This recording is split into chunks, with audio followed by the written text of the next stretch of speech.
if we can't see what is going on in our world, if we are not asking ourselves the right questions, if we cannot see a problem, for want of a better word, we can't find a solution.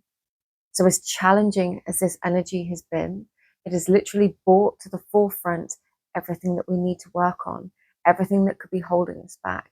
And my belief is that this is happening at this time to enable us to expand, to heal, and to open into more of the energy that we're supposed to express within the world. Now, this can show up in many different ways. For some of us, we could have felt really, really frustrated and stuck. We might feel like we've lost our path. We could see relationships and friendships and partnerships seemingly dissolve overnight, and bonds that were once very, very strong, feeling like they'd lost their meaning, they'd lost their charge, or seeing things in a very, very different way. That's caused us to initiate some kind of action. It's asked us to look within ourselves at what it is that we need to do and the action that we need to take to work on ourselves. And eventually that whole process allows us to become the best version we can be within that relationship in the present moment. Now, in a more general sense, I wanted to touch on the words a healing journey and what that means, and hopefully give a bit of context, some personal explanation to some of these themes, and also to give people the freedom within their own spiritual self-expression, with their own self-expression as an individual, to heal, to grow, to evolve, and to express ourselves in the best way that we can in the present moment. Now, the reason I say in the present moment is because I think there is this conception that there is a finite end to a healing journey, or to even a healing process, that in some way it's linear, that it has a start point and an end point, and you go through this process, it's set out, clearly defined, and you walk in a straight line, get from A to B, and then you've reached your destination. But from experience, from working with people and talking on this subject for many, many years now, that just isn't the case for a majority of people. Within certain situations, absolutely, there is possibly a clearly defined path for you to walk, something that you can learn from other people's experiences. But most often, in my experience, there are multiple different tangents. And as we embark upon the openness to heal things, we might start at a particular point. There could be a trigger, an experience, a catalyst, an emotion. For some, it's hitting rock bottom in our personal life in a particular way, in multiple ways most often. Sometimes it's a very spiritual feeling. People call it the dark night of the soul, and you feel like everything is lost and there is no hope, and you literally go to the depths of some kind of experience, which then initiates something within us. It is a trigger. It begins the journey. And then we go on this process. And it's a healing process that for many of us will last for the rest of our lives, because in my personal opinion, we don't reach a point of ultimate enlightenment. Some people in the world may, in certain spiritual circles, may do that in their own ways. But for many of us, we're still living a very 3D life, for want of a better word. There are triggers all around us. There are triggers environmentally within our relationships. When I say environmentally, I'm talking about big global events that can suddenly happen, like the ones we've all been through over the last few years, that then trigger all kinds of emotions and experiences, things that we have to work through. And the task at hand is to navigate those in the present moment, work out what we need, work out whatever is being shown to us about ourselves, meet that with openness and awareness, and be the best version of ourselves we can be in that moment. Because each moment is transient, each moment is changing. Nothing defines the future ahead, but we do have a role to play in our own futures by our present actions. That said, we can't change the past. We can only learn from it. And we have to be open to those experiences and to be really honest and true with ourselves. And this is where you'll start hearing terms like shadow work, where the shadow is the things perhaps about us that we don't want to confront, that we find very hard to acknowledge sometimes, or to be open about, recognizing our part within a situation or an experience, and then being able to reclaim our power back from it in order to evolve from it, to grow from it. And for me, that's where the power is. The power in this process is finding our power, reclaiming our power back from the situations and experiences that we give it to. If we give external agency power over us, we're taking it from ourselves. And the only place that we can truly affect change is within ourselves. I think it was Gandhi that said, be the change that you want to see in the world. And I think that's a very true sentence in so many different ways, something that we can live by, not pertaining to any particular belief system, any particular religious structure, any spiritual belief even. But the only person that we should be trying to force to change, and force is a very strong word, but there's a reason for that. The only person we should be forcing to change is ourselves. If we try and force other people to change, what is that? I mean, that's not a very healthy thing in so many ways. So we focus on ourselves, we educate ourselves, we work on ourselves, and we grow within ourselves. And in that process, we will find new triggers. On this healing journey, there will be new triggers. There are going to be new issues. There are going to be new things that come to our point of awareness. This can certainly be triggered by collective experiences, or again, from my personal experience, the astrological energies have a huge impact on that as well. I know a lot of people will just chalk that up to being woo-woo, but when we look at, the scientific process of the moon affecting the tides, that's a scientific thing. This is proven. It is well documented and well acknowledged and understood that the cycles of the moon affect the seas and the ocean and affect the tides. Now, the human body is 70% water. There is a very clearly documented increase in certain types of negative behaviors in people surrounding the full moon, in certain contexts. I will say that's where that's been studied, within certain contexts. And it's arguable in that sense then that because of those two things and three things, that we ourselves would be influenced by these lunar energies. And let's not even get into the science of it on a deeply spiritual level. When we look at the expanse of all there is in existence, is it not truly wonderful to think that there are perhaps beings or energies, something greater than beyond this one level of existence right now, and that perhaps there is so much beyond our comprehension and understanding that we can become lifelong students and learn from our wonderful experiences and go deeper into self and explore everything that there is beyond the self as well. That's my personal take on it. I think this healing journey often begins with a very difficult experience. And what it does is it opens up a doorway and sets us on a path. And as we begin walking, further steps become visible to us. And those can be difficult. Let's not beat around the bush here. And once you've started it, it becomes this process, this thing that you kind of do, and you walk this path and things come up and you grow and you change and you evolve. And outside of you, there is all of this different information and feedback all the time. And you might explore different spiritual paths or psychological explanations and find a fusion of everything that works for you all mixed together, because you are a very unique person. And what worked for me in its totality, what feeds into my understanding, my sense of wonder, is colored by all of these different experiences and interests and ancestry and things that I have as an individual. But it's absolutely okay if you feed into all of the different things that nurture and inspire wonder within you as well.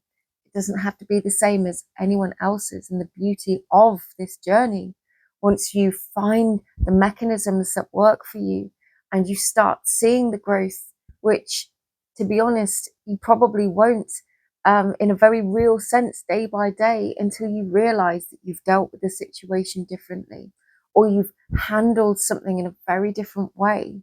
It's one of those things that the I don't want to say the proof is in the pudding, the proof of the pudding is in the eating, but you have those moments of realization. You go, oh, wow, I've come a really, really long way. And that for me, that's this healing journey. It's wheels within wheels, cycles within cycles. And if you look at the symbology in the history of the spiral of the cycles within shamanism, within very different cultures, spiritual belief systems, it has such an importance dating back to our prehistoric ancestors. These experiences, they go beyond explanation sometimes, but there is an entire collective of people working on similar if different things and different processes. And this is why I try and show up and do this work and share these videos. It's to hopefully bring a very human level of understanding in a very real and individual way to help people to not feel alone, but also honor their individuality and find their own authentic higher self-expression within it. And I genuinely feel, whilst I'm on this subject, that wandering off our path sometimes, or exploring new things and recognizing that they aren't for us at all, is also a really important part of that journey. And it brings a lot of awareness. It brings awareness of what doesn't feel right. And sometimes that is only the only determining factor of what is right for us, is what is a hard not right for us. And that comes from experience. And sometimes that experience is the one that you've lived and had for yourself and doesn't come from other external agencies. So this is something I'm really, really passionate about. This is something that I want to talk more about. I think this feels like a big shift in the work for me, and has been triggered through a lot of the my own experiences over the last month, and the things that I've been dealing with and processing and working on within myself, and really steering on to the next phase of my own path and my own journey, and what feels authentic for me in this present moment, which again means a willingness to let go of certain things sometimes, or apply less energy and certain focus in certain areas, to redirect that energy that you have into the ones that feel right for you right now. So to wrap up on the collective energy, there is no doubt the world is changing. There is no doubt that the world is moving in very different directions and quite rapidly. There is a lot that sometimes it feels like it's moving so quickly, it feels above us, beyond us, but we are part of that. And I think being able to release some of those old self-identifications, and this can be really difficult, and it doesn't mean that we have to do it like with a click of our fingers overnight. Right now, it initiates that process of, okay, if that really isn't working, or if this thing seems like it's served its purpose or had its time, or to give you a literal explanation of what I mean, to give you some context, I've just been looking at some of the ways in which I present my work, literally through various platforms, and just seeing how actual world has changed, the markets have changed, how user behavior has changed, and thinking, okay, I need to focus energy in some different areas. I need to not be so fixated on this thing, and just go, okay, it's we've got to make some changes, we've got to pivot. And I know that's all in a very business sense, but this is very connected to the ways in which I show up in the world, and the ways in which I hope to interact and connect with people to do this kind of work. And it's not the work itself so much as the issue, but the mechanism of delivery. And that is triggered by the very 3D world. But that was the way I wanted to contextualize how all of these changes can impact us in the varying ways. And perhaps you, within your own life, within yourself, you're being called to show up in a different way, or maybe you're being called in a different direction, or perhaps there is a situation or circumstance within your life. Maybe it's work, maybe it's your own self-expression, and it suddenly feels like it's not working for you, or suddenly doesn't feel right, or it feels blocked, or it feels like there's restrictions. For me, it's often a feeling of something just feels really, really blocked. It's like no matter how much energy I put at it, it's like a mountain. It's just not going to move. In those moments, sometimes we have to take a step back. Sometimes there is more information. We need to do some research. Sometimes we need to breathe. Sometimes we need to look at the emotions that are going on within us. And then we have to decide a different course. There's probably a way up or around the mountain. We don't necessarily have to move it. And this is where we work with ourselves in a spiritual sense, in an emotional sense. We honor our emotions and processes, but also we then recognize where there is things that we need to do in the 3D world, changes that we need to create. And it all interreacts. It all interacts to one another. It's not separate from one another. And that was the point I was trying to make about that. So you take the feedback from all the different areas of your life, and what's the common theme? What's the blockage? Where does it just feel like nothing's moving?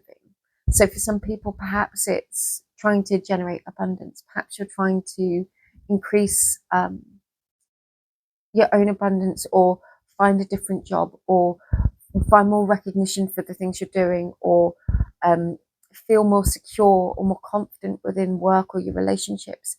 There perhaps might be other skills that you have that you can apply in a different situational setting to actually help a greater number of people doing the kind of work that you do, for example. Or perhaps there is something, a blockage within us. Maybe, just for example, there is repeating themes of issues within relationships, different relationships, but similarly repeating issues. And actually, we're being called to go back and look at what it is that we're struggling with communicating. Is it struggling with communicating our needs so that then people don't recognize that we feel hurt or let down in a certain way? These are just examples, but you know, this was the point. There's multiple different themes that always seem to echo within these collective experiences, and we can be dealing with similar themes with very different experiences, but they kind of seem to trigger off at the same time within the collective. I hope I explained that properly. But honor your process. Connect with yourself and ask yourself what you need, because by doing that, we as a collective can better show up for one another. We can show up with greater awareness, greater openness, and take on the work that we need to do to take ourselves to our next level, to our best expression in this moment. I nearly said incarnation, but expression feels like a better word. In this present moment, and be the person we want to be. It's a constant work in progress. But that's a beautiful thing, because nothing is fixed. You have the power to change everything. And when you take the power back, it does mean that we have to take responsibility, which can be really triggering and hard sometimes. But that's what the power is, the personal power. Not power from anyone else, not needing power from anybody else, not needing to take anything from anybody else, but taking it back from the situation and realizing that power was ours all along, so that we can express it and heal and manifest that in a really beautiful way, directed into the things that feel like our calling or our highest purpose or highest self-expression in the present moment. So I'm going to leave that there for you. I'm going to do some runes and a couple of oracle cards. Needed to grab my runes, so let's get some runes. I'm sorry if that's really loud as well with the microphone on, and hopefully my microphone's behaving today. We have Ingvars, and this feels like the most beautiful addition to everything that I was just saying. This is the seeds of new beginnings. This is germinating things under the soil. This is looking at, it is the fertility of the soil as well, and honoring maybe honoring particular deities connected to fertility, if that's something that you were interested in. Perhaps it's going and spending time in nature, honoring the earth, honoring the energies of the earth, honoring the energies of yourself, your own fertile energies that then go and allow us as individuals to grow things, to actually apply our energy. There is a real beauty of newness, of new growth, and more importantly, new potential. But there's also a nuance to this room for me that touches on there is always a plan, there is a blueprint somewhere. We have the power to weave events. We have the power to influence and make choices within our lives. I don't believe everything is predetermined, but I certainly believe that certain things are sometimes orchestrated or determined for us, and then we're given the choice of how we interact with those experiences. So there is a lot of potential held within this, but also remembering that you have a lot of power and energy within you in order to set wheels into motion, in order to not just plant the seeds, but to nurture them as well. So I would say certainly take a look at your dreams, goals, hopes, ambitions. Look at the things that you want to do. Look at the things that you want to achieve. And then go back and see where maybe you can reapply some of your energy, maybe take back some energy from something else to really put it on these things.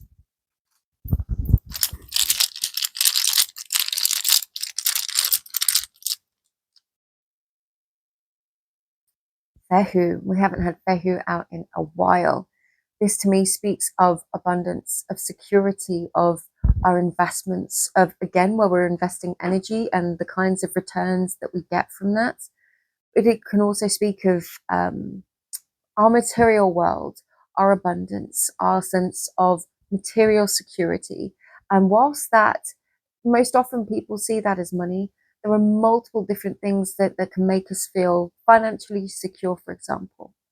And, you know, maybe for some, it's like a windfall sum of money, but actually long-term security can come from something like a new job, a way of generating income, a way of creating our own wealth. And it's being able to trade that wealth. It's recognizing that perhaps there is an investment that you need to make in yourself in order to receive a longer term gain. It's making that investment. Maybe for some of us, it is finding a new source of income or a new source of work or looking for a new job because your own sense of self-worth needs to be honored. Maybe there is new gifts and skills or something that you really want to express outwardly into the world right now. And this is honoring and recognizing that that does deserve some kind of remuneration, perhaps in some sort of a way. Maybe I'm just thinking the example that I was getting when saying that is perhaps someone being in a job and having been there for quite a while and then realizing that they have other skills to bring to the table and being able to express that and either going to your employer and saying, look, I have these skills, perhaps I can go for this position within the company, or perhaps realizing that it's time to move on because you've recognized your worth and your value, and then making the decisions based upon that. So I hope that makes sense.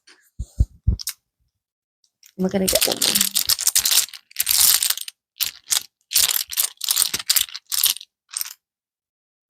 Wunyo, we've got the most beautiful runes today, and that really feels like it honors and fits with the shift in energy that I'm feeling, because I really feel like the last month or so energetically has just been really intense for many of us. And this is a reminder to appreciate the wins, appreciate the victories, enjoy them, revel in them, make some time to do something that you love, be in the energy that you want to experience. And but when I say that, if you want to experience more happiness, joy, and fulfillment in your life as a whole, go and do the things that make you feel happy. I know that seems really, really simple. And I know and I appreciate sometimes it's not that simple, but start where you are. Maybe if you're in a really difficult place, there is one small thing that would make you feel a little bit better. Go and do that. Give yourself permission to go and do that thing. If it's provided it's healthy, your life and your circumstances. There would be circumstances where that example wouldn't fit. But focus on the things that are going to bring you joy. Focus on the things that bring you fulfillment. Allow them to come and flow into your life, but also how can you share that joy and fulfillment, that those happy moments with other people? Perhaps there is a desire for connection in some kind of a way. But again, being in the energy of that sometimes means sharing those experiences with others. Perhaps there is something that you can offer to somebody else or to others within your community or your family or your friendship group. Perhaps there is a way of sharing those experiences. I know we don't typically have any runes that would speak of that, but that's the energy that I'm receiving whilst reading this in the context of this reading. I'm not just reading literally I'm not just telling you what this rune means, it's in context of what I've been saying. There is this perhaps desire to connect with other people and to have enjoyable experiences. And that could, again, be within a work setting, a community setting, a familial setting, all of these different ways in our lives. But perhaps seeking out some of these experiences, doing some of the things that bring you joy, happiness, and fulfillment would be just an amazing step for you right now, for all of us, and just help to lift and shift through some of those very dense energies.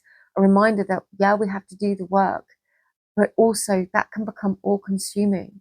Sometimes, a lot of the inner child work is just going and doing things that we enjoy, giving yourself guilt-free permission to go and maybe climb a tree or run for a field, go and paddle in the sea, whatever it is that brings you that childlike sense of wonder, of enjoyment, the simple things in life, doesn't have to be complicated. Sometimes we overcomplicate things, and actually we can find beauty in simplicity. So I also wanted to do just one oracle card for you today from this beautiful deck. I can't remember the name of it off the top of my head, but it is beautiful. I'm going to take this top one. And we have mystical. And again, I think in the context of the reading, this is remembering the mystical nature of the world, the universe, of cosmic energies, of whichever belief system that you personally hold.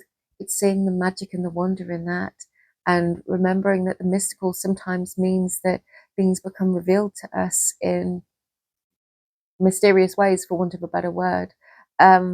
It's sometimes they're revealed to us at exactly the right moment. And if we knew every single step of the way before it happened, there would be no beauty or wonder in the exploration, in the journey, in the process. The magic and the mystery is often found within the process, and that's ours to learn. And it isn't just something that we learn by, but the people around us, the people that we love, the people that we connect with, that witness us going through certain experiences in a particular way of healing, of rising through them. That's inspirational, but it also gives them the permission to do the same. Our emotions and energies around us are literally infectious. You can, this is again a scientific thing, you can catch people's stress hormones. So it's in the same way that our nervous system can deregulate around deregulated people, but also in a very positive sense.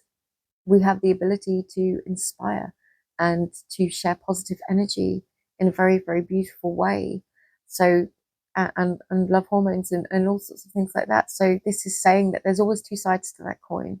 Believe in the magical, believe in the unseen, trust and have faith that things are working out and will work out, and you're going to get to where you want to be. There is beauty that we haven't even experienced yet. And I like to think sometimes we can hold the belief that perhaps some of the greatest days of our lives lie ahead and we haven't even begun to experience them yet. Maybe some of the happiest moments of your life are still yet to be experienced.